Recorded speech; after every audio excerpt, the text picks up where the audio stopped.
You are watching PR English Shorthand Dictations YouTube channel.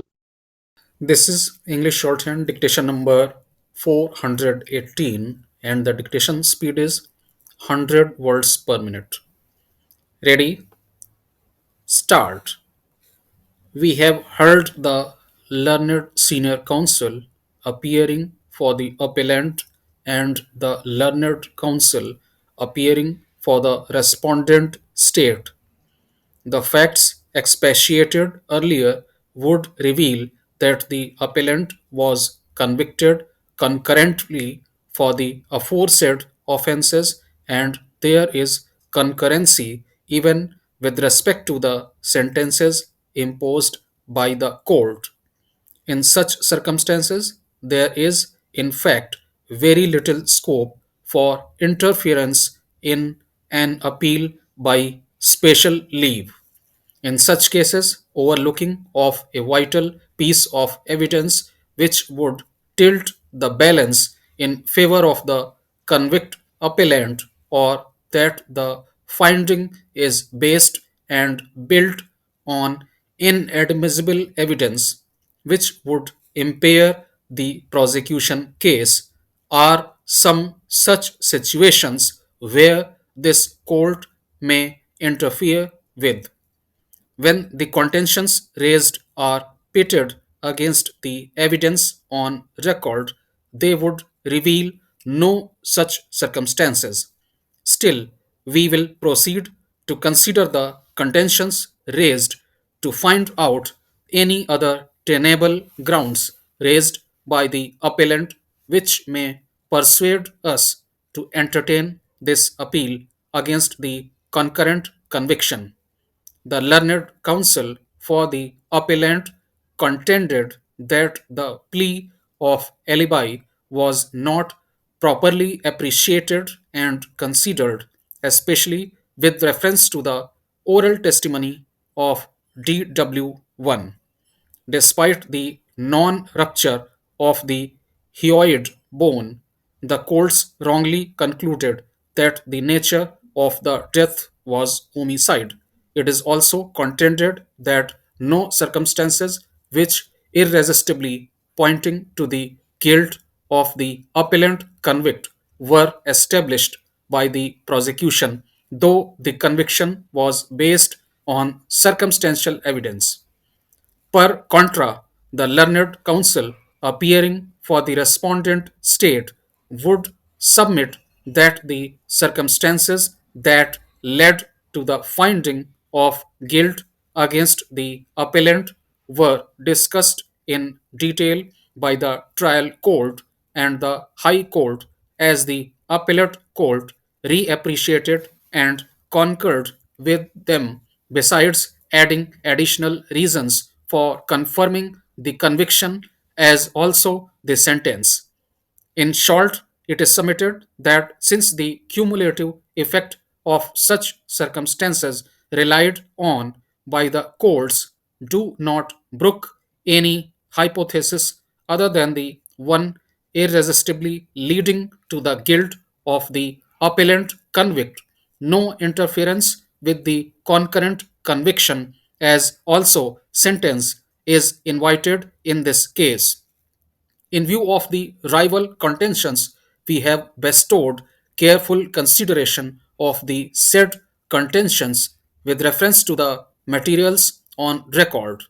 As noted earlier, the incident which led to the death of Srimati Suman, the wife of the appellant convict, had occurred admittedly in her matrimonial home.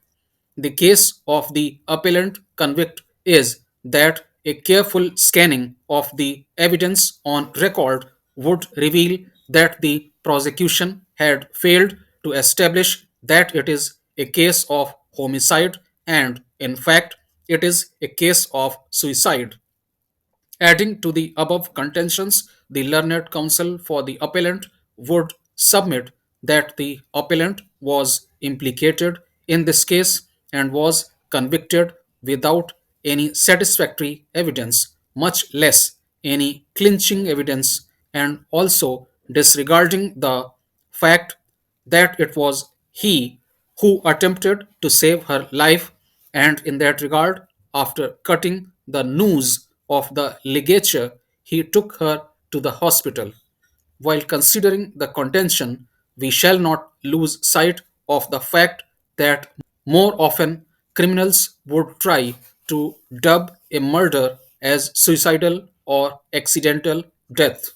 The identification of the nature of the death is, therefore, always an important medico legal problem. In that regard, the courts concerned have to study the total evidence to discern whether death is a case of homicide or suicide or accident. The concurrent finding in the case on hand with reference to the evidence on record is that it is a case of homicide. Presumption is only a rule in the realm of burden of proof, and the trial court and the high court concurrently weighed the circumstances and gave sturdy reasons to conclude that death of Suman is homicidal in nature and not suicidal. In such circumstances, we are not persuaded to entertain the concurrently repelled contention of the appellant that the death of Suman was not homicidal. Now, the question is about the sustainability of the concurrent finding on the culpability of the appellant. Of course, various contentions have been raised by the appellant to assail the finding of guilt against him, concurrently referred to in the judgments of the trial court and the high court. There can be no doubt that while dealing with such a question of creation of fake scene by the appellant, absence of explanation by the accused, despite being bound by virtue of section 106 of the Evidence Act, is also to be taken into consideration.